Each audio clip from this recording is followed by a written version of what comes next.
ライブ配信中です。皆さん大丈夫ですかね？ Can you all hear me? Hey everybody. Thanks for coming around. 聞こえるでしょうか？僕のギター聞こえる？聞こえる聞こえる。 Hello hello. Hey bro. 素晴らしい。みんなできてるじゃん。ちゃんとギター聞こえるかどうか知りたいんですよね。Can you all hear this guitar?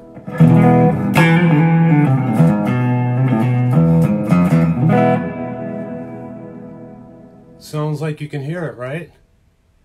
いいんじゃないですか。初めてこういうライブのやり方ですから、意外と新鮮な感じなんですけど、一応、とにかく楽しみたいと思います。Everybody, I just want to say hello and have you guys join in with me for some time. You know, there's no real ending or beginning to this thing. We're just going to keep going. I'm going to answer a bunch of questions and in English or Japanese. 日本語でも全然 OK ですよ。とりあえずいっぱいギター弾きます。First off, I'm just going to play a bunch of guitar and I hope you enjoy it. All right? So here we go.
gets in the way all the time.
これは日本一産テーマソングです。Japan Heritage Theme Song。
皆さんありがとう。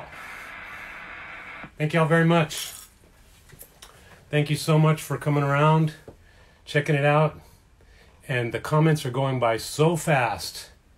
I'm really, really happy that you all joined me today. I'm really happy that you guys are staying inside and making the best of the situation. That's all we can do. And I've got so many questions from you guys over the last couple of days that is really hard to decide which ones that I'm going to do. So I'm just going to randomly pick some questions out that they were all so good. Everybody, it seems like everybody is really thinking deeper than I usually think into things, and that's a good sign. So let me get into some of these questions, all right?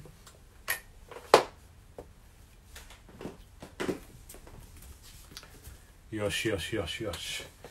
Okay. Printed out tons of these things.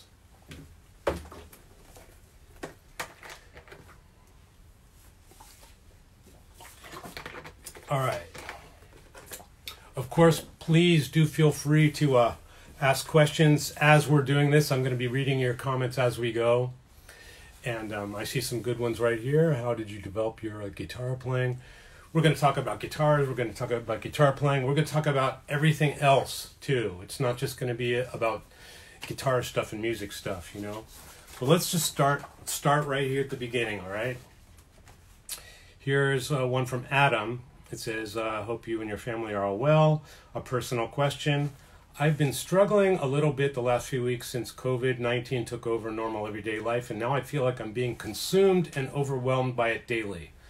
It seems like all I can ever do is think about it, even when I try to take breaks from reading about it. Guitar used to be my go-to stress relief, but I can't play it as much as I want to, blah, blah, blah, blah, blah. This is an important question here. Everybody's going through the same thing in very, very different extents. The vast majority of us are stuck inside and are going to have a lot of consequences having to do with our work, having to do with the way we make money and pay for things, and a lot of uncertainty and a lot of life adjustments. That's most of us. But there are some people out there, and actually there's a lot of people who are in much, much, much worse situations. They're in the hospital dying and they can't see their loved ones. That's just unbelievable, and they have to just die. Not only die, but die suffering. You know, in front of a bunch of people with rocket ship suits on and stuff like that. It's just really a horrible thing. These people are suffering so badly and dying. That's the worst thing. And nearly as bad as that are the people, the doctors, the nurses, and the hospital staff, and everybody who is trying to help these people.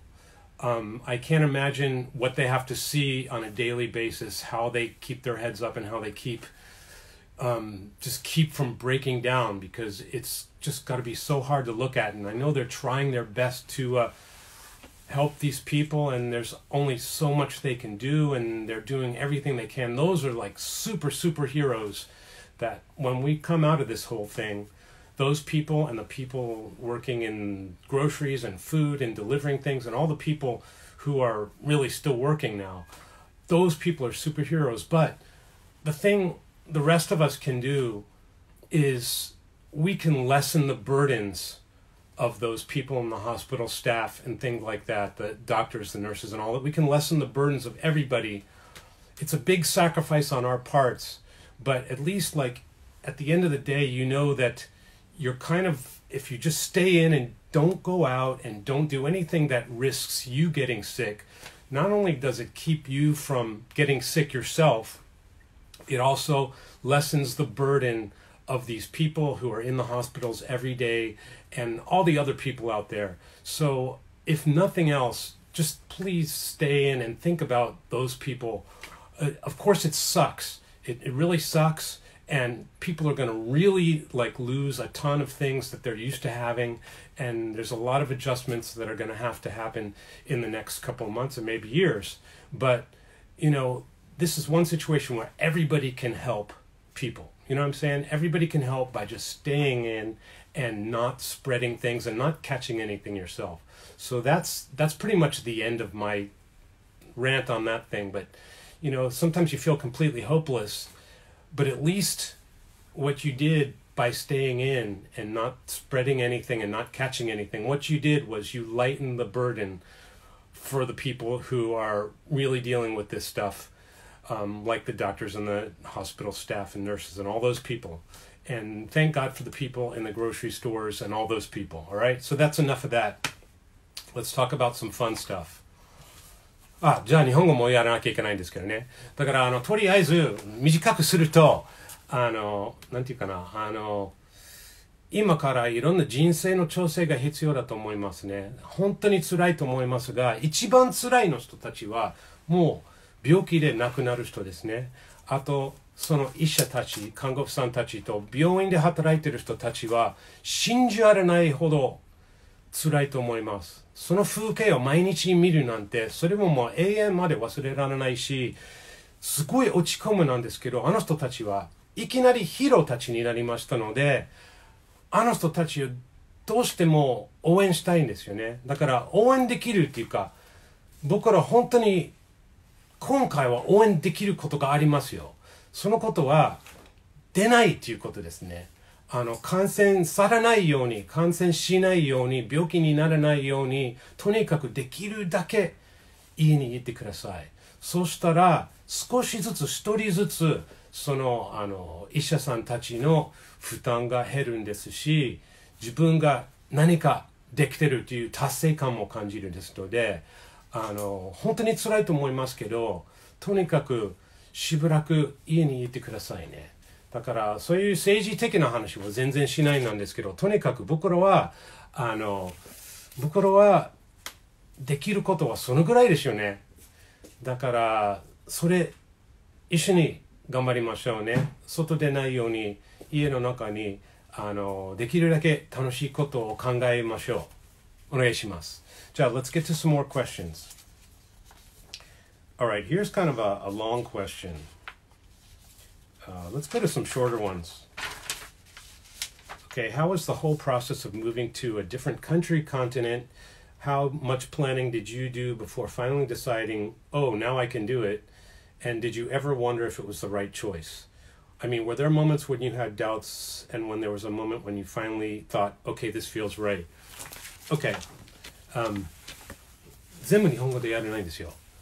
ごめんなさい。だから時間が少ないからほんの少し日本語と英語両方やりたいなんですけど、なんかキリがないのでちょっと英語だけのやつもありつつ日本語だけのやつもありつつなので、ちょっとなんか許してください。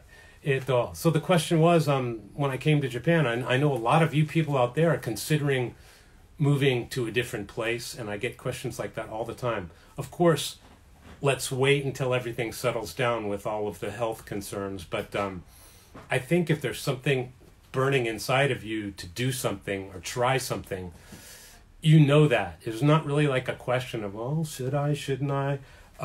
You kind of know it. And sometimes you have to make a stupid decision to really make a big step. So when I decided to go to Japan, I thought, it was this simple. I like the music in Japan, so I'm going to go there. It was that simple, kind of stupid, but kind of, it was what I felt like doing. So I just did that. And what's the worst that could happen? I could go back home or go back to America or whatever. And now I have best of both worlds. I'm here in Japan doing my music, and I tour around the world. So I have everything everywhere. So I feel at home wherever I go. I'm not really, oh, I belong here, I belong there. But everybody, who thinks about moving around some places, sometimes it's best not to overthink those things. Okay, let's get another question here. All right. Here we go. Here's a question. As it stands, I am someone who struggles to open up and tell people tell people what's going on. Have you ever struggled with bottling up your heart issues? And if so, how did you overcome them? All of us have things that we're shy about, that we're not good about. For some people, it's talking. And to be honest with you, that's not really one of my strong suits. I'm not a big talker. So I kind of like have a lot of things on my mind. And when I do stuff like this and when I talk in public, they all kind of like vomit out of me.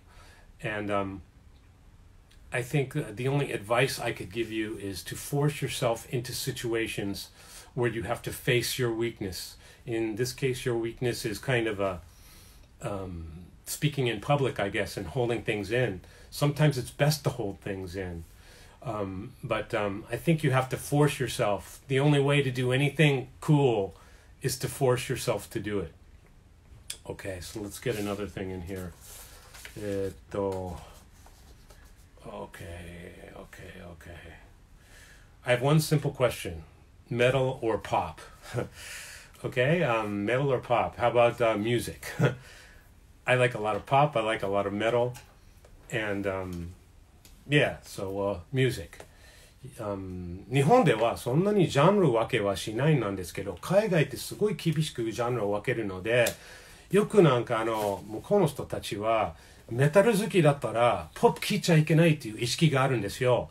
それ僕的に非常になんか心が悩んじゃうような状態になりますので、本当に嫌です。だからジャンルいろいろあるからそんなに分ける必要ないんですよね。だから人種もそうでしょう。だからそんなに分ける必要ないですよね。好きだったら好きじゃなければ好きじゃない。だから心の正直言った方がいいと思います。Alright, let's get some other questions in here.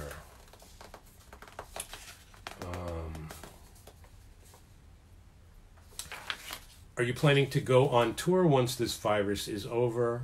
Yes, definitely. I had a tour of Europe planned. I had a tour of Japan planned.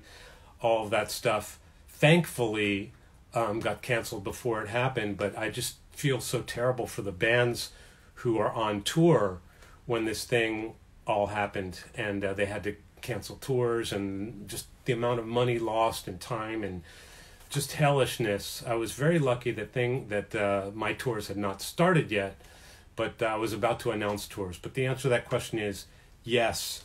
When everything settles down, I'm going to go on tour. So, ということはこの全世界世の中は落ち着いたら僕はツアーを行います。もちろん日本も含めて全世界ツアーやるつもりです。Okay, let's hear another one. Here's another one. I want to ask how mainstream music has changed throughout the decades of your career. How do you believe the guitar fits in these days? Has it lost its relevancy? Relevancy is a word that critics use, and I don't think people with rock spirit use that word because we don't really care what's relevant. If we did, we wouldn't be playing guitar in 2020, and obviously there are a lot of people playing guitar. Just look online and everybody's playing guitar now. It's just a wonderful, wonderful thing. And I hardly think that people pick up guitar because they heard EDM music and decided they wanted to play guitar. Although I love EDM music. But what I mean by that comment is rock is the thing that sparks people to pick up a guitar and play. I mean, rock is kind of it's a guitar-based genre, if you will. And I think a lot of people, whether rock is relevant or not, they see the guitar in rock music and it makes them feel something that they want to play guitar. And so I think, don't worry about whether it's relevant or not. If you feel it, you do it. And you love it, and you make it, make it work. And if you want to go by what the critics say, every couple of years the guitar finds its way into music, and it's never going to die. Fortunately, in Japanese music, guitar enjoys a much bigger presence than the rest of the world. But who cares? There's great music everywhere, and you can find it if you just look for it. Okay, so let me see if everybody's in agreement here. That's nice. From the heart, yes. Okay. Let's get some more questions in here.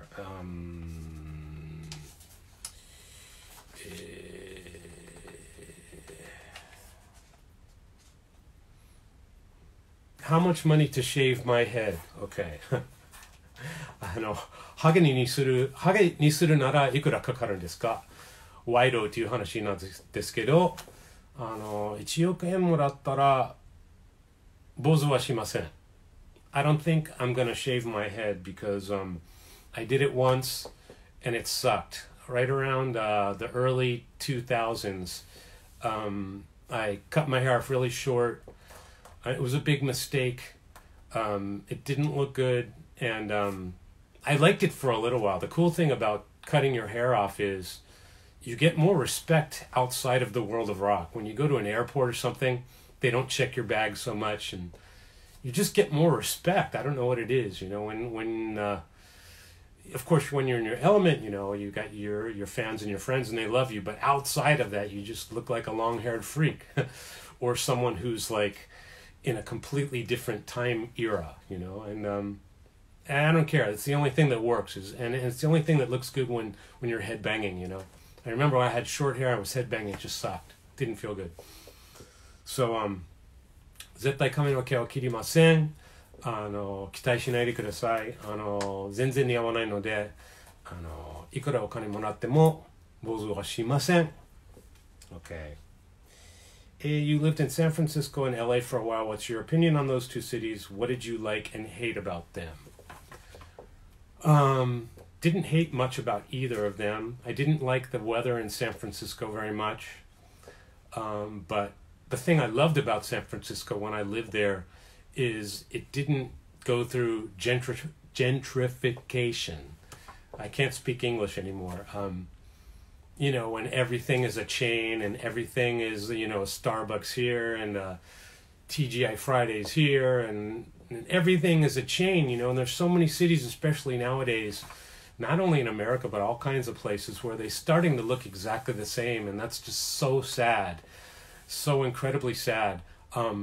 San Francisco, when I lived there, it was the same way it was like in the 70s probably. You know, when you see old movies or TV shows about San Francisco, it looked the same. So I love that about San Francisco. LA is like, it's a nice place because everything is there.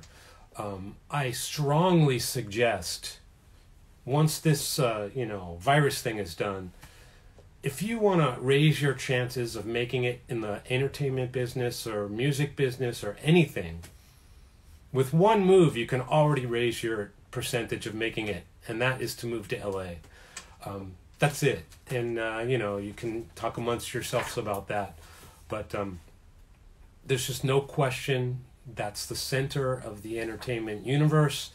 New York is the same. Tokyo is the same for Japanese-related things. But, you know, there's no sense in wasting time in the entertainment business because it's like a lottery anyway. So your chances are so hard to get in there if you're in a city that's far away. Even though I know you got the internet and all this and all that, but everything happens in LA. So do yourself a favor and go out there and check it out. That is, if you're intending on being a lifer in the music business.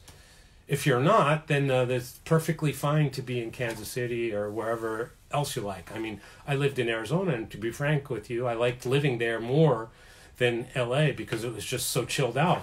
But by that time, I had already developed, you know, a career to some extent that I didn't need to be pounding the pavement as much as I did when I lived in LA. So that's just like a tip, because people ask me all the time, what should I do, you know, and it really has nothing to do with how you play music. You know, there, as you can see, think about this for a minute, everybody. There are millions of great musicians out there. Every small town has like a mom and pop music store where there's a good teacher or someone who can really play. Every town. And how many of these people get out of this town and make it to the world stage?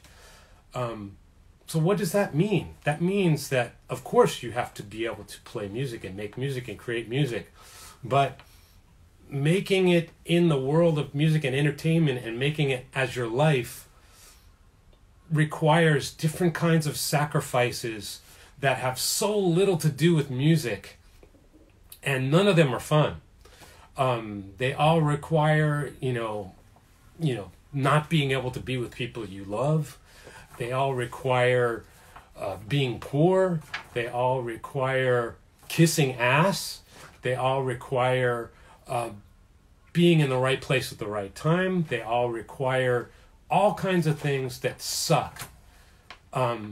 But that's the difference. That's why when you're in like Steubenville, Ohio, and you go to a local music store and you see some guy who's just a monster, can play anything and everything, but the guy does not have the intention to, do that, be what a lot of, fans want to be when they're first starting to play music. They want to get onto the stage and rock for thousands and thousands of people. Now, I do not want you to misunderstand me. Being a great musician in a small town and teaching and playing in local shows and stuff like that and making music and recording and all that, that is absolutely fantastic. And it's probably a much happier existence than a lot of the people who are so-called making it in the world of music. The most important thing in life is family. The most important thing in the world is like being with the people you love, and that is way more important than living out your dreams, so to speak. So the people, these great players who are in the small towns, they're doing music and they're making music and enjoying it, and they have their family close by, and they're not gone for 12 months out of the year, and don't have to deal with being the flavor of the month one day and then trying to catch up the next day, and always having to do things in music.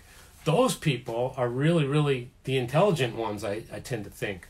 So, it's a trade-off for everything. But what I completely went off on a tangent. If you want to make it in the music business, go to a major city. That's the end of that. Okay. その話すごい長かったんですけど、でも基本的に僕言いたかったのは、本当に音楽で自分の職業としてしたいなら、田舎じゃダメだよっていうすごい長い話になっちゃったんですけど、なんか音楽の世界は都会にあるんですよ。だからこの病気のことは全部収まったら、全部落ち着いたら、音楽は本当にガチでやりたければ田舎じゃなくて本当に都会に行けないとダメですね。でもう一つの大事なことは、音楽は職業になるっていうか、ビッグスターのミュージシャンじゃなくて、とにかく音楽やりながら自分の家族と一緒にいて、自分の街楽しんでて、そんなに音楽家のチャレンジしなくても全然幸せだと思います。実はそれの方が幸せ、気持ちは時々ありますね。音楽だけの職業にすると自己犠牲がキリがないほど次から次へやらなきゃいけないので、いろいろ一応言ったんですよね。それはその話ですから続きます。長いんですよね。これ this is getting pretty long, but I think it's really a cool thing to do because I get to learn what you guys are thinking, and I get to try to come up with an opinion on these things that I don't really know what the hell I'm talking about most of the time. So let me look on the phone here to see what you guys are asking. I don't understand Japanese. Konnichiwa. I guess there's better questions here. All right. Okay, I'm very fascinated by the fact that every one of your solos in Megadeth's R.I.P., I guess that's Rust in Peace, album is perfect. So I want to ask, how do you write your solos? By improvising and making changes here and there, or completely from scratch? I don't completely understand the question, but if you think anything that I did was perfect, then thank you very much. I appreciate that. I think chances are that not only music that I've released, but music that anybody releases, to them it's perfect before they even let it go out the door. So making things perfect is what my job is and what everybody's job is in the studio. It's the responsibility. As you're doing a record, any record, you're playing to create this thing. Whether or not anyone listens to it or not, or anyone enjoys it or not, you can't control that. But one thing you can control is whether you are completely satisfied with it, you love it, it's the best thing that you can do. Well, I see a good question here. I'll get to that later. It's the best you can do. It's exactly what you want to represent you at that moment in time. Let me say that again because that's pretty important. When you're releasing something or you're working on something to release it, that is something you can control, that you want to make it exactly the thing that represents how you feel at that moment in time. Okay? So you keep working on it, you work on it, you work on it till it becomes something that you say, yeah, this is what I want people to think that I'm doing. All right? So if you think it's perfect, then it's perfect for me. But of course, when I go back and listen to all my records, I think, well, I should have done this differently. I wish I would have done this differently. And maybe we'll do one of these chats where I can go through everything one by one and say, oh, this is great, or I could do this so much better now. And this is a fact, though, anyway. Anything that I've done before, I'm sure that I could do it more to my liking now. But there's also some things that are magical that you don't want to retry to do those things. So that's that. So a lot of people ask about my hair and this wig that I'm wearing here. 実は僕の髪の毛についていろいろな質問が来るんですけど、実はカツラです。違う。カツラじゃないです。No, it's not a wig. It's all real. I don't do anything. The only thing I use is a shampoo. It's like a 3-in-1 shampoo conditioner thing from L'Oreal Japan. And I think it's called Extraordinary Oil or something to that extent. It's like shampoo, conditioner. There's no, what do you call it? Awa de ego de nani? Awa. Bubbles, suds. There's no, I can't speak English. Awa ga nai shampoo desu yo. So what it is, it's like shampoo without bubbles. And I think it's really good for your hair. I used to use this stuff called Wen, which is also very, very good. But I don't like the way that you have to, it's like really scammy when you order from those guys. You have to do this thing online and then you have to cancel it, and they should just sell the stuff at stores.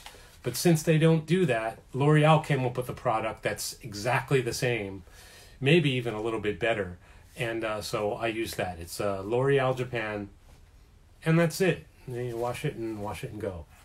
Okay, do you watch any anime? Not so much. I've seen some anime and I like it, and especially if I'm about to work on an anime project, then I'll watch it. Like I watched Be the Beginning. It was a treat because when I watched Be the Beginning, I watched it before it was finished. They didn't have the ending and stuff like that, so I was watching it as they were making it, and I had to come up with the theme song of it, and so they really wanted me to understand the story. And so I watched it and I looked forward to the ending. And when I got the ending, I finished the song. It was really, really nice. And it was a Netflix anime that I've done, you know. So that was really nice. All right, what else you got? Do you play Adios no Nino? I have played it a few times. I played it in Japan. I played it in Argentina. Argentina, I love you all so much. I became a big Piazzolla fan.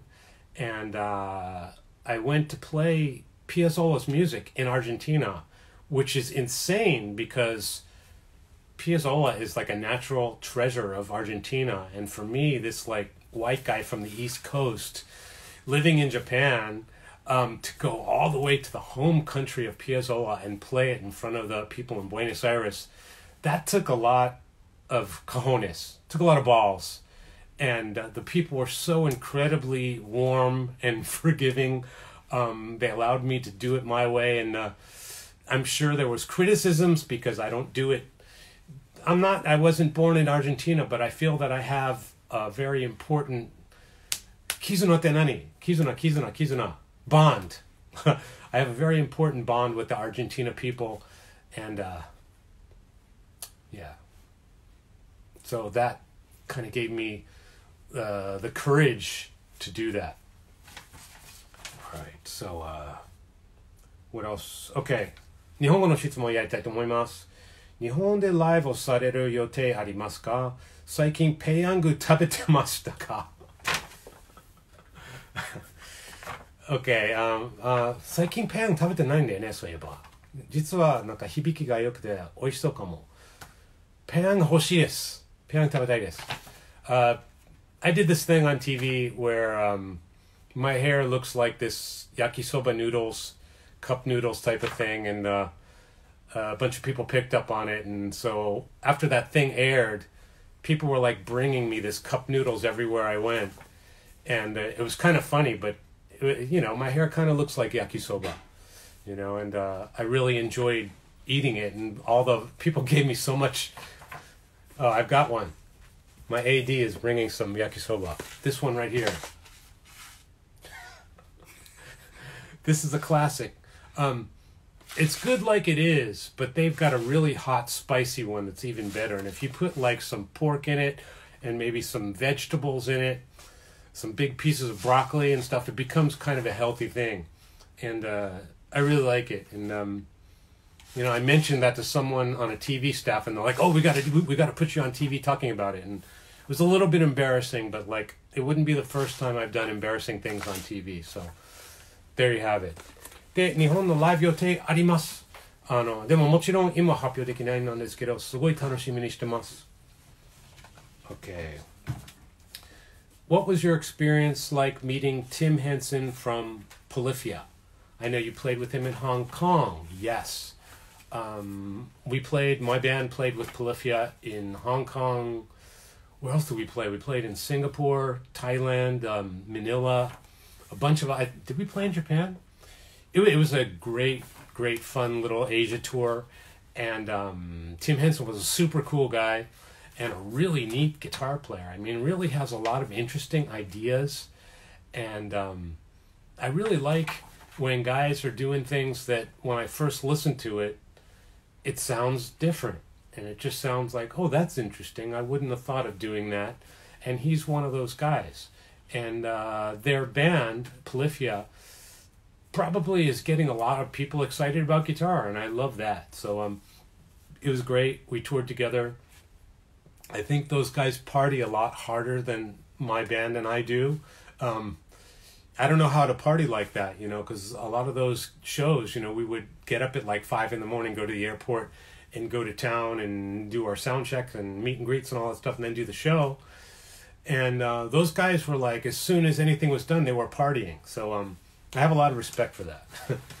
And I like to do that sometimes, but those guys party animals and really cool musicians. Like them all very, very much. All right. Marty and Yoshiki.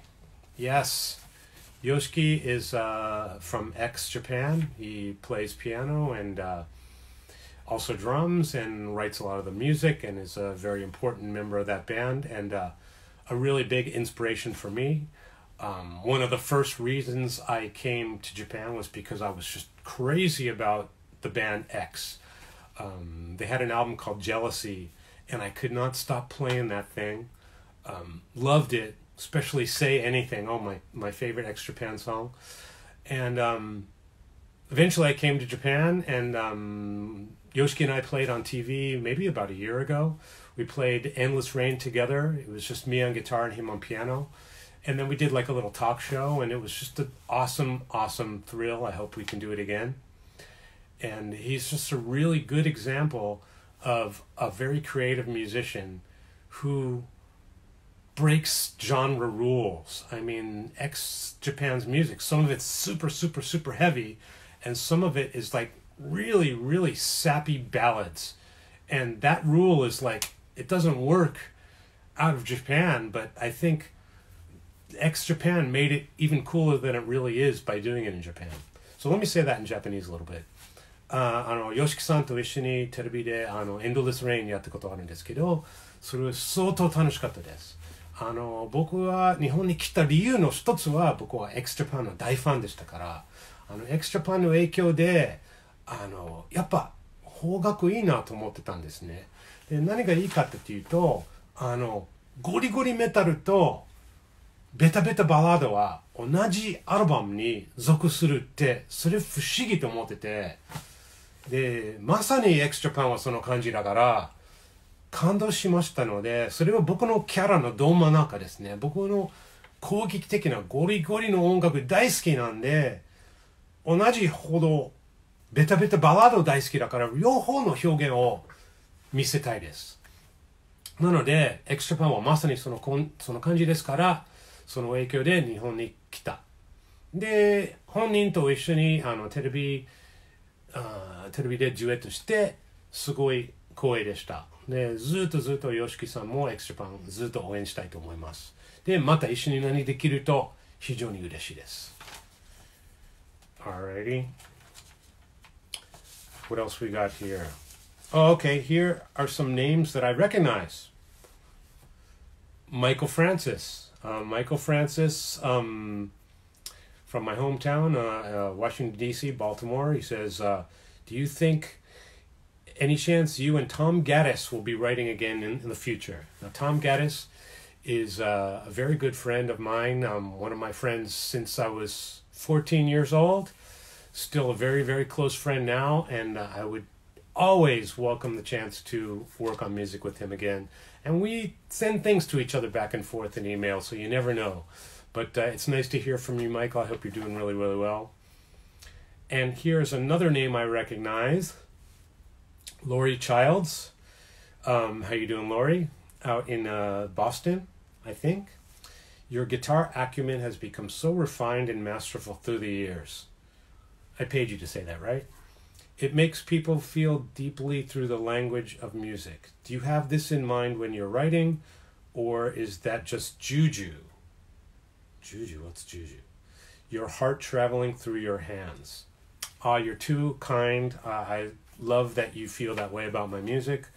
Hopefully, music becomes a language, and some of us aren't really good at expressing our feelings about certain topics in words, but if you do music long enough, you can make those esoteric statements through your music somehow. And I think in a lot of ways, I can say many things through music, very, very personal things that I can't say in words, or are very difficult to say in words. And I think that's just not just me, any artist who lives and breathes what they do. I mean, I think a lot of lifers in the music business know that feeling. So thank you very much. All right, here's another question. Hey, Marty, when you're composing solos, which is more important, note choice or rhythmic variation? All right, let me have a drink while I think about that.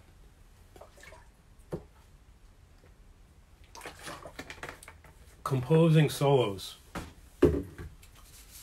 or creating solos, writing solos, however you want to put it, making solos. There's not one thing that is more important than anything else, but these things you mentioned are very important. No choice is one of your weapons that is going to allow you to say what you want to say, not what someone else has already said so many times. Or it can also kind of tip the hat to the people you like by note choice. You know, if your favorite guy uses these notes in these situations a lot, you can use those notes and people will think, I know he likes this guy. So it kind of gives people a clue to what you're like and what your tastes are like. So note choices are very important in those ways. Rhythmic variation. Don't get me started on this. I just did this thing on my fan group where I think you should all go and check out on Facebook, where I watched a lot of the videos of people playing guitar, not just my songs, but any songs, solos or whatever, and give them criticism. And probably the number one criticism that I have for everyone, and even myself, rhythmic variation in solos is key to doing anything that's interesting at all.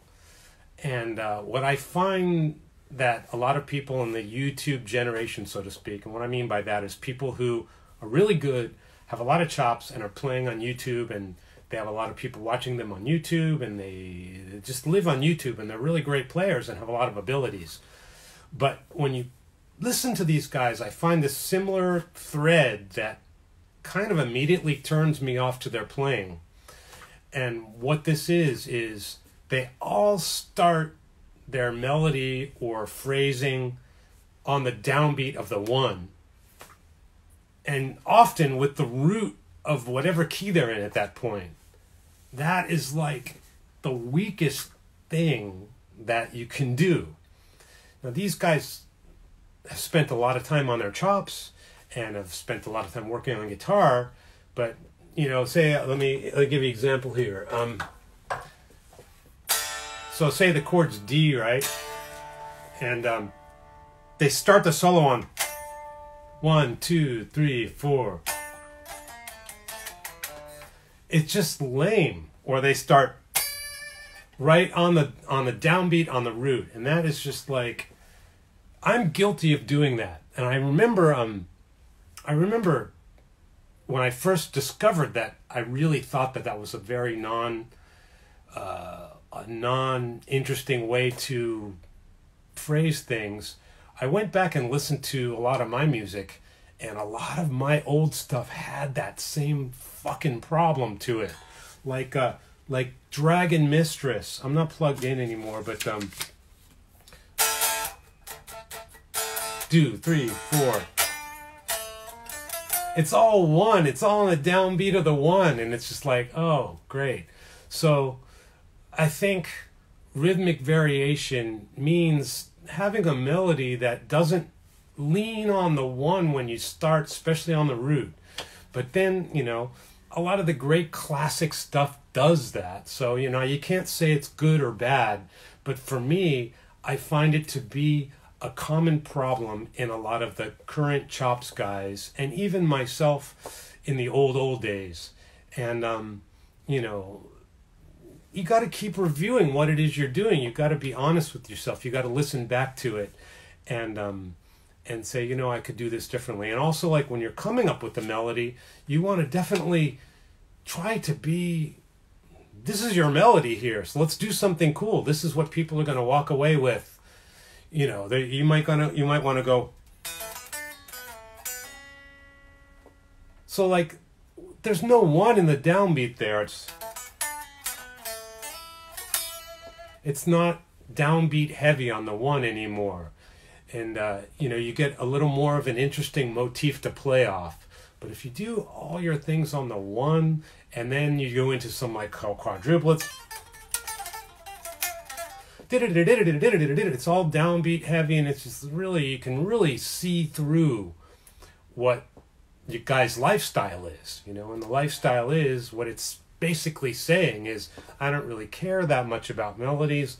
I care about sitting in front of a metronome and being precise, playing in time and things like that, which is important, but that's not the message that you want to get to your listeners. Unless that is the message you want to get to your listeners, and that's completely fine. But I think in the scheme of things, if you want to really think in the long run, you want to find melodies inside yourself that represent you, that you feel like yourself playing. That's why I think a lot of people, myself definitely included, when they play other people's music, it doesn't come out very natural. It's forced. It's kind of like a struggle, and that probably comes from the fact that it's not yours. So I think, don't feel bad about yourself when, I wish I could play like this guy. You'll never have the same life experiences as those people. No two people do have the same life experiences. That's what's great about music. And when you're listening to someone's music, you're listening to their life, essentially. You're listening to, you're listening to their experiences, their heartbreak, their musical tastes, the things that they dislike in music that they avoid. You're learning so much about that person. You're feeling their feelings when done well. And so this is something to keep in mind in your music. You can learn so much about the person when you hear the person's music. That's why you shouldn't really feel bad when you're playing another person's music and you can't get it. When you're supposed to feel bad is when you can't get your own music. That's when you should start feeling bad. But that just means you need more work. So I don't mean to be disencouraging on that, but we always need to keep working. So there's so many questions here. There's so many. I wish I could read Spanish. There's so many wonderful fans in Latin-speaking countries, and I wish I could say anything other than "Donde es los baños?" or "Je voudrais un parapluie, s'il vous plaît." I wish I knew a little bit more, but I don't. Let's see. How important is vibrato? How important is vibrato? It's important, but like people talk about working on vibrato. I don't remember ever working on vibrato. I think it comes natural when you play music a lot. So I'm sure there were somebody told me, shake a string, man. And then I shook a string. But I think when you're a young musician, if you play a lot of cover songs, as you should, just trying to play them, you'll notice that you're playing in tune or you're not in tune. And then your ear develops. And once your fingers start working, you get a little more courage in shaking the string.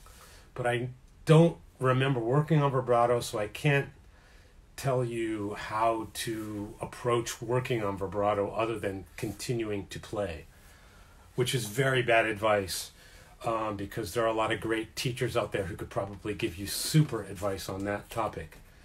But what I can tell you is you have to have developed a certain amount of ability to do this, but copy the vibrato of another instrument or a vocalist, like note for note. Like if the singer's going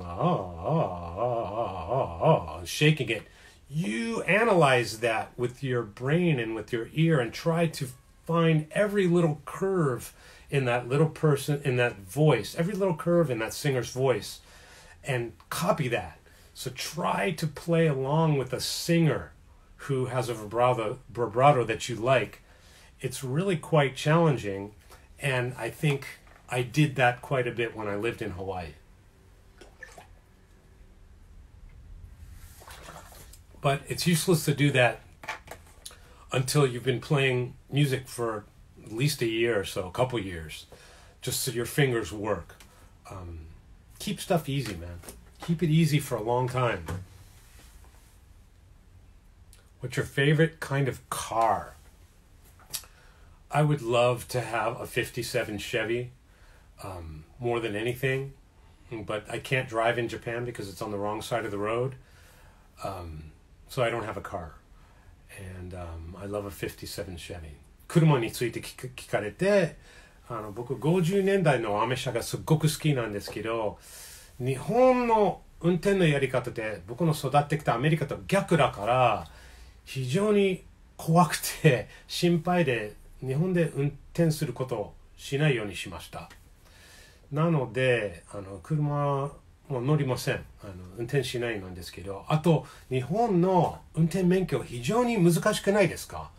アメリカはそんなに難しくはないので、だからみんな下手くそ。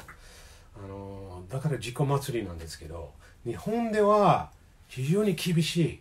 なのに僕の質問なんですけど、結構日本にペーパードライバーとか結構いるんじゃないですか。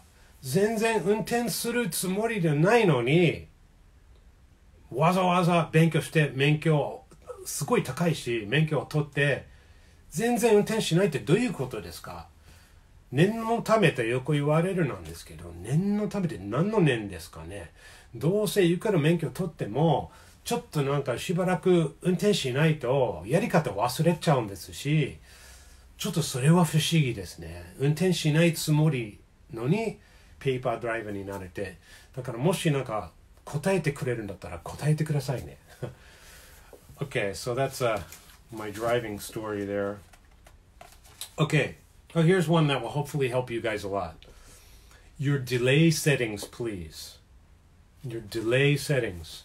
And a lot of these questions, people say, how was your settings? What amp did you use? How were your settings on this album or that album? And I'm going to tell you, everybody right now, once and for all, and I've said this before, but the way I do it is this way. I have my gear in the studio.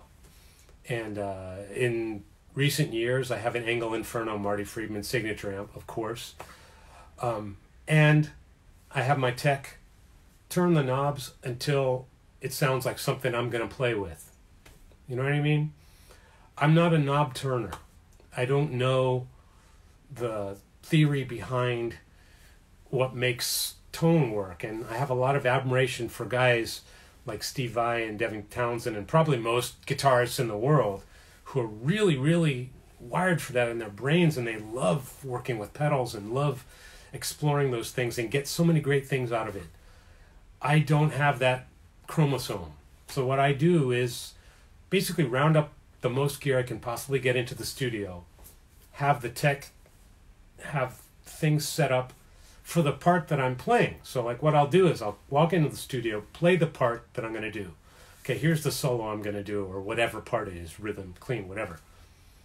Then he'll like turn knobs, and then I'll try it again. Oh yeah, it sounds good. Sounds great. Let's do it. And this happens for every single part of every single song that I've done on every single album that I've ever released. So, to go back and even ask me what settings I used last week, I wouldn't be able to tell you. As you can tell by my playing, I get my expression and just from the content and the notes. And there are probably a million guys out there who can get much, much better tone than I can. And that's totally fine, and I envy these guys a lot. I don't have the time for that or the ability. By the time I dialed something up myself, I would just say, fuck this, I don't want to play anymore. I really, really don't have that patience. I just want to play. I want to make music when I feel like making music. I don't want to, well, maybe it needs a little more 3 dB in the low end. I don't want to know about that stuff at all. And that's why there's professional techs who are great at that.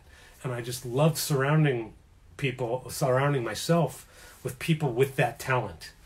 And so when I'm in the studio and live, my tech for live is a great guy. Hopefully he's watching, a guy named Alan Sosa. And he just dials me. And the longer that, you play with the same guy, you start to have this Ishin Denshin in Japanese. You just kind of read each other's minds. And even as I'm playing, Alan is like turning up certain elements of the gain, certain elements of the treble and EQ, and I've got a pedal called this thing I use, auto filter from Maxon, and there's really not a whole lot of adjustments to do, but anyway, he does it while I'm going. So in other words, I can't give you an answer for that, but what I can tell you, settings are not that important. They're really not.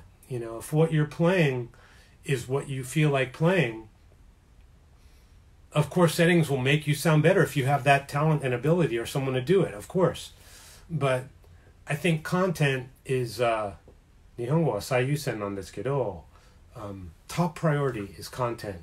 And then if you have that talent or ability to discover sounds, it's a talent I wish that I had, turning pedals until they get that sweet spot, and it's really, really a nice thing that I admire a lot of people. And I'm not inspired to do that. And sometimes that sonically my output will suffer because of that, but it really doesn't bother me that much. When I'm doing something that lasts forever, like a record or a tour, a tour, you hire someone who does it right, and all I want to think about is playing. I don't want to think about stepping on a wah pedal or stepping on a volume pedal or stepping on anything. I just want to get completely lost in what I'm doing and have nothing stand in between myself and the music that's coming out. It's really kind of the ultimate goal, really. And it's kind of a spoiled goal, so to speak, because I actually think it's kind of every guitarist's responsibility to have some kind of handle on what the hell their equipment does. But, people are what they are, and I am what I am, and I've never really developed that, and luckily I've always been surrounded with people. Their passion is in that, and I'd rather use their passion than my non-passion at that. So that's gear. But I can tell you one thing for sure, and this might sound like a sales pitch. If I put my name on something, it's good, because it's what I actually use. Because I don't want people using something with my name on it and it sucks. No matter how much money I would get or what kind of exposure, or none of that. Everything that I've had a lot of wonderful endorsements and signature models over the years, and those are things that I really, really use, and they're important in the development stage, that it's something that I love, that I can do what I need to do with. So you can be sure that if you use, say, my signature amp, my signature pedals, do I have any pedals? I don't think so. Hopefully I can get, a signature pedal. It would be like a Maxon auto filter, but pickups and guitars and anything that, I want to put my name on. Your name is important, and that goes for all of you, everyone. Things you put your name on, that's all you got. I mean, all you have is your name. So all the stuff that I've been honored enough to put my name on is stuff that I love and I'm proud to use. Not saying it's the best, not saying there's other things that aren't better, but if you heard it on my record, it's mine. I have it. All right, what else do we got? I'm going to go for like a couple more questions here, find something juicy. Okay. I'm a chef by trade, and right now I'm in the process of opening a food court set in an office building, and my food stalls will be some of the countries I've worked in. Italian, Southern, India, Chinese, and Japanese. What should my Japanese signature dish be? This is a good question. And I'm not Japanese, but I've lived in Japan for 15 years at least. It's a great question. I love it when you go to a food court and there's different meals from every type of country. Love that. Maybe while I'm drinking this, you can make some suggestions of what kind of Japanese food you would like the guy to make.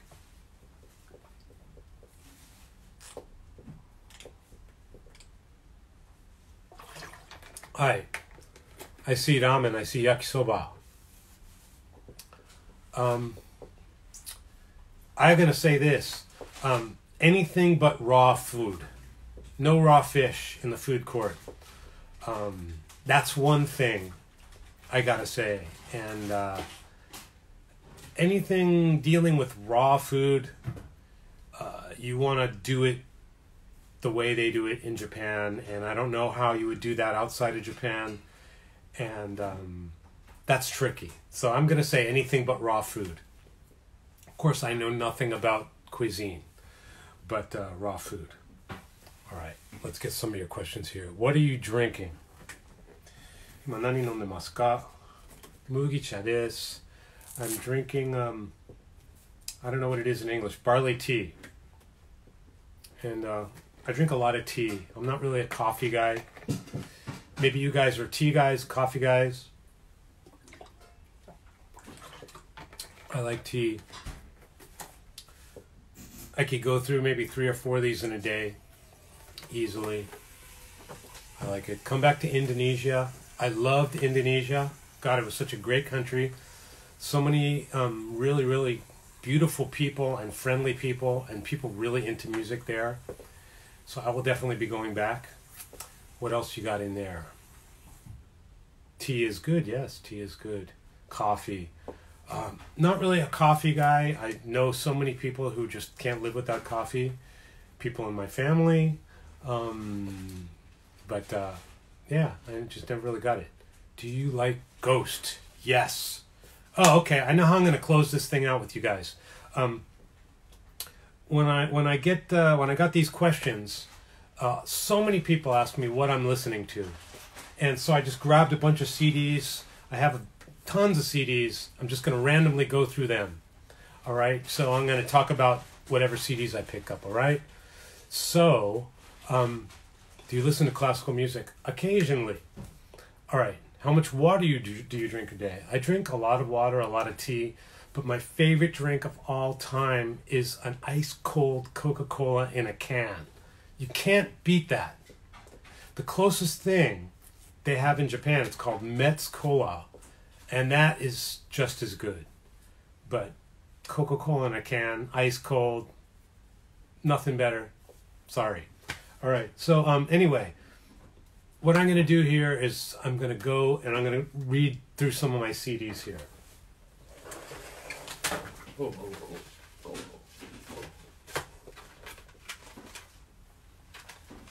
Random. All right. じゃあ質問が多いんですけど、適当に僕の CD コレクションからいろんな CD を発表したいと思います。だからみんなマーティ何聞いてるとか結構聞くので、ズバッと答えられないので適当に僕の CD から発表したいと思います。本当に適当ですから何が出てくるか実はわからないなんですけど、いきます。Alright, here's some CDs. Cool stuff right off the bat. Las Vegas. Anybody know Las Vegas out there? Yes, Las Vegas. I think they're from Scotland. Really, really cool. Dig them very much. Very interesting sound and very heartbreaking. Love it.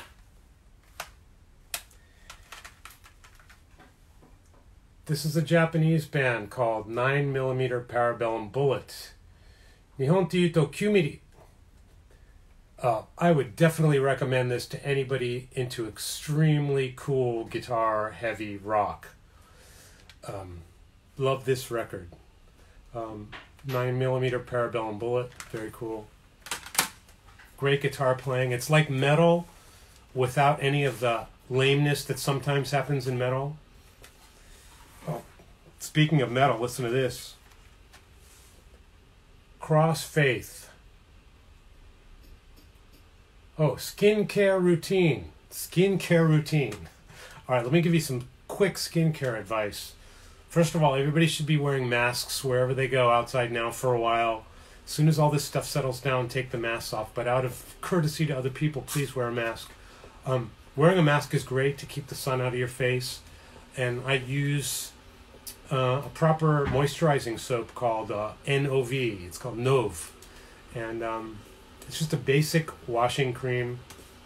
And I don't overdo it. And I think that bubbles and suds are just the devil. So you want to keep a lot of suds off your face. So that's all I do. I don't do anything else. Cross Faith. Get this. It's super heavy. Great guitar. Super riffs. めちゃめちゃ好きですよ。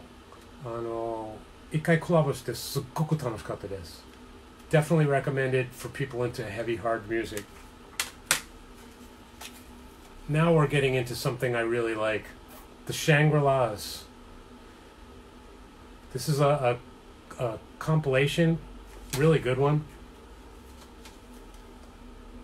It's got a nice little book in it. Basically anything from Ace Records out of England is great, but I'm a huge fan of the Shangri-Las. They're just like the ultimate girl group. And so many great songs and fantastic arrangements and just wonderful, wonderful magic. A lot of magic happens with the Shangri-Las. And here's the other side of the spectrum, Passcode. Passcode, nothing like the Shangri-Las except they have female singers. Extremely heavy, but with extremely cool breaks and rhythm. The rhythm in Passcode is so friggin' cool. Passcode 非常に好きですよ。なんか何が出てくるかわかんないようなサプライズが多い楽しいバンドです。応援したいです。Alright. Now this is my real thing right here. This is what I listen to all the time. It's radio air checks, and you can get them online, actually. It's an air check, which means it's a radio program that was taped in real time, like, say, in this case, 1956, with all the DJ talking and all the great songs. And this is music. This is really great music, and just a wonderful... It's where my heart is. My parents grew up with this music, so this was playing when I grew up. This and West Side Story. West Side Story, for me, is probably the ultimate music that ever existed, but we could do a whole podcast on that. I haven't heard this in a while, but it's called Mono. I think they're from England. Fantastic, very sexy music. これはエロいですよ。ぜひ聴いてほしいです。ロマンチックです。Also, there's a Japanese band called Mono, which is also fantastic, but they're totally different. This is kind of like 90s trip hop with extremely sexy female vocalist. Another one of my favorites, Jay Chou. Jay Chou, oh my God, Jay Chou. This guy is a genius. I think he's one of the main people that I'd really love to collaborate with. It's pop music, but he mixes so many things in just such the coolest way. And it's very romantic. Beautiful melodies, beautiful motifs, great arrangements. The closest I got to working with Jay Chou is I toured Asia with Ame, who's a fantastic singer, like the Beyonce of Asia, only just much, much more beautiful ballads. And Jay Chou came to our show in Taipei, and so I knew he watched me play, but he didn't come backstage afterwards, so I didn't get to talk to him. I'll share a very funny story about him in the next one of these podcasts I do. But I love his music, and if you hear about this Jay Chou, I want to collaborate with you. では。電波グミ。This is my big addiction. これはハマるんですよ。これは超エキサイティングだよ。アレンジはとんでもない面白い。で、歌のセンスがもう抜群すぎて、本当に聴いた瞬間に楽しくなります。This music that you play, if you put this Denpa Gumi CD on, the whole room will explode. I definitely recommend it for people who are interested in something cool and something very, very Japanese in nature. This probably has zero influence outside of Japan. It's very Japanese and very, very cool. Danko Jones. I'm glad I pulled this CD out. All of his CDs are great. This cover in particular is really good. I like the cover so much. I had the artist do my Wall of Sound album. Totally awesome. Danko is an awesome singer, songwriter, band leader, dude. Just totally the real deal. He's done some collaborations on my records. Go check him out. Check out his music. It's just real, man. It's really real. It's great.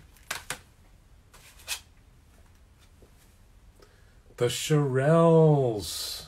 Go for the Shirelles. The Shirelles. This is one of my favorite girl bands, girl groups, so to speak. The early 60s, all the songs that Carole King wrote, and that whole era of music, that's where the beautiful melodies are, and that's what inspired so many great people. And Phil Spector, and everything that Phil Spector is famous for, musically that is. Outside of music, it's kind of a no-touch situation, but beautiful, beautiful music. And just these songs are just fantastic and wonderfully sung, and just beautiful, natural, real harmonies. It's very human, and it just makes you feel really good. And that's something I like in music.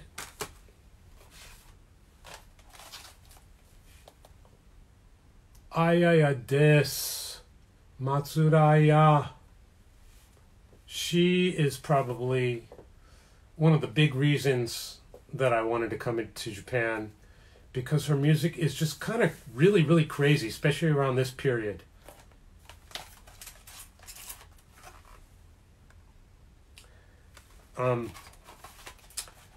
I covered one of her songs before, but like it really doesn't do it justice. Her songs and her arrangements are written by a guy named Tsunku, who is just such a genius that it's just so exciting and so happy. I don't know how to explain it, but you know how like when you listen to the Beach Boys and when you put the music on, the room changes? Well, the same thing happens with Matsuraya, and she's extremely talented as a singer and as an idol. Just fantastic. I was so happy to work with her once. We did a radio show together, and I was just such a fanboy and had a great time. Fantastic.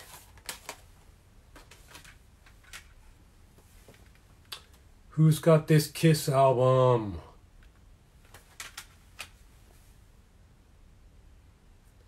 Now, it's no secret that I'm a Kiss fan, and when you're a Kiss fan this long, the regular albums just don't cut it anymore, and you need to have the bootlegs. And so this is an unreleased 1973 rehearsal, and it's pretty cool. But I mean, Kiss, what I need to say about Kiss that hasn't already been said?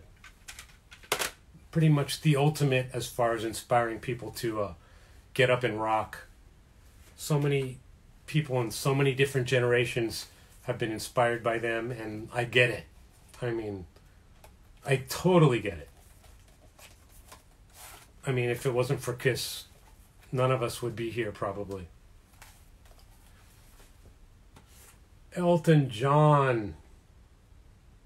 A lot of CDs. You have no idea. I have, the whole house is full of CDs. This is just a handful. But this Elton John album and all of his albums are just so brilliant. I just love it so much. And actually, I steal so many of my voicing ideas from his piano parts. To put it simply, I don't put the root in the bass of my chords as much as other people do. That's mainly from Elton John's influence. You know, he'll put a third or a fifth or even other notes of a chord as the bass of a chord, and it just takes your music to a different place, and I love that place. So, Elton John, a true god. Anything he does, I listen to and I enjoy. Just the best. Oh my God, we're going to end on some really cool stuff here. I don't think a lot of you guys know this. It's a band called Face Dancer. Now, let me see. Say yes if you've heard of this.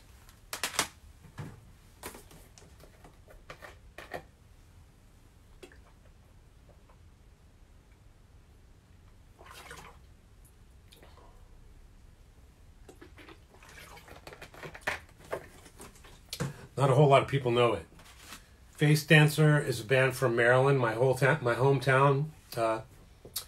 Baltimore, Washington, Maryland area, and there's this great record label out of Europe. I think it's out of UK that releases these records that are kind of hard to find. And when I saw this record, Rock Candy Records? There you go. All these great 70s records, and I love 70s rock. The 80s kind of like, I really disliked almost everything that came out of the 80s. I loved Raven, I loved early Iron Maiden, but that's about it. I was like such a depressed guy in the 80s. Didn't like it, but I loved the 70s.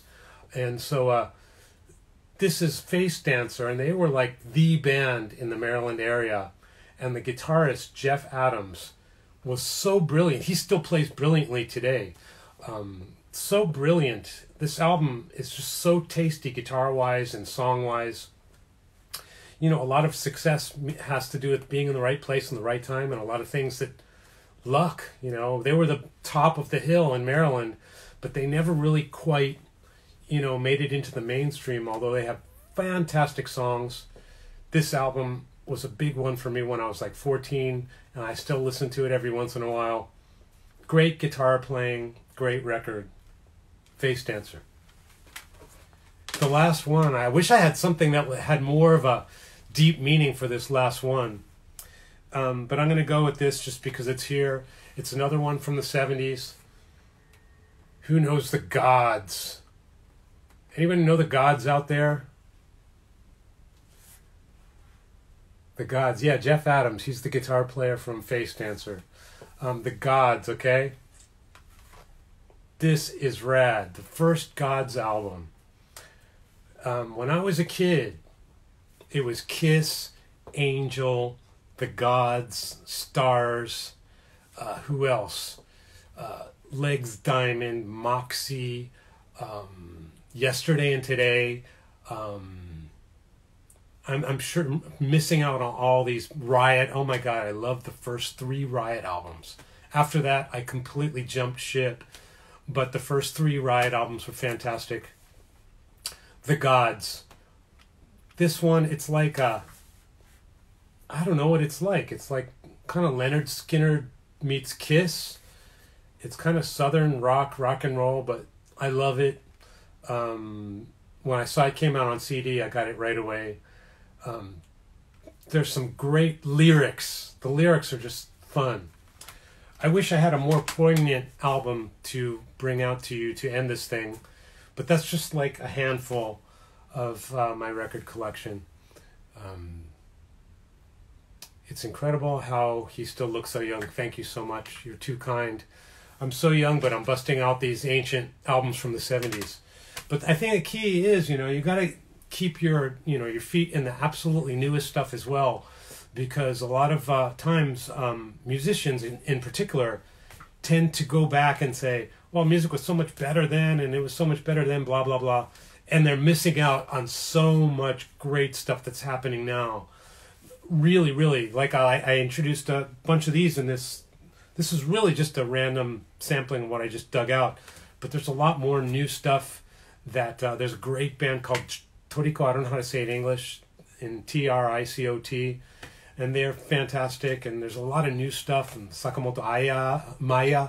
And there's a lot of great new stuff. So do not become one of those people who's like, oh, metal was great back then, but now it sucks, or music was better then. You can't let that happen to yourself, because then you're just gonna, the past is never coming back. And believe it or not, there's a lot of great new stuff now. So I think that's the key to, also, it might have something to do with looking young too. So definitely keep your ears open for things that are great. There's so many new things. So let's see if I can get a few more of your questions in. I can barely read this stuff. Play something. Yeah, I turned this thing off. I'm actually not supposed to play in here. I live in an apartment in a tall high-rise, and I don't record here. I don't do any music in here. So I'm just really surprised that no one has complained. I'm glad that I got away with playing what I did, and that's how much I love you guys. Risking getting thrown out of this place for creating noise. But that's rock and roll. So what else do we got here? Naoki Morioka. He plays guitar in my band very often. Oh, someone asked me about my band members. And I'd like to maybe close off by talking about my band members. The band members you've seen on tour. Jordan Ziff. I hope you're checking this out. He's a god of guitar. Kiyoshi, god on bass. We all love her. And Charji on drums. You all know how rad he is. And Morioka Naoki is a fantastic guitar player who has done a lot of shows with me. And all the other members in my band, it's kind of like a family, So the longer any lineup plays together, it becomes more of a band unit. But anyone can be part of the family and be part of a live tour at any time. And that's one thing, I guess it's due to my extremely strict boot camp.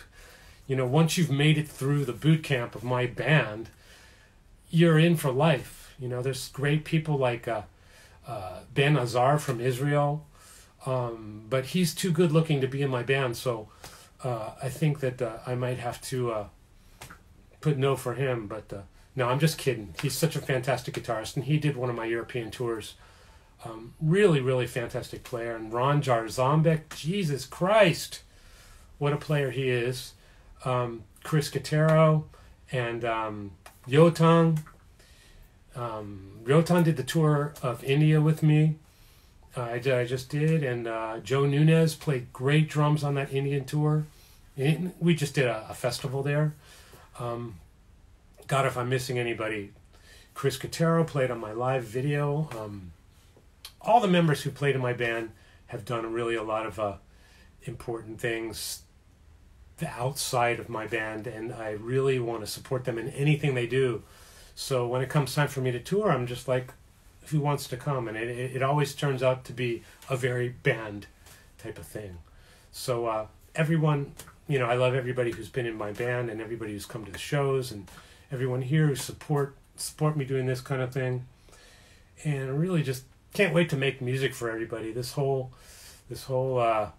you know, being stuck inside thing sucks. We know it, but you know, let's just try to keep doing it for the sake of the people who are risking their lives. You know, it's going to be hard for us for the next couple months or maybe longer, and but we can do our best. So I'm sure all my band members feel the same way, and all the bands I've been in, the bands I will be in, and all the people I've collaborated with. Basically everybody in the music business is in the same friggin' boat.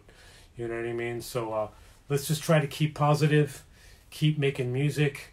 And whether you do it for your life or for a hobby or any other reason, music is a very, you know, healing, although I hate that word so much. Music is very important for all of us. So keep playing music. 音楽やってください。音楽楽しんでください。皆さん健康を最優先してください。で、他人の健康も最優先してください。必ずマスクをつけてください。で、できるだけ外出ないでくださいね。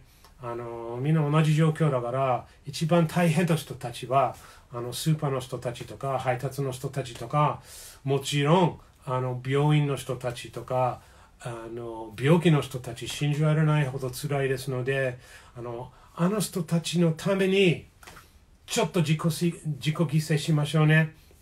I'm going to thank you all very much. I'm going to leave now and be safe. We'll do some of these things again.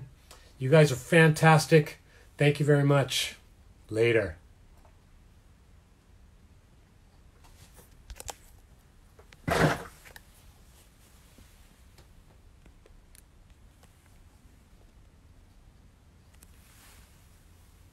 大丈夫かな。あれやんなかったね。愛さんやった？やったよ。初めに弾いてたっけ？気がする。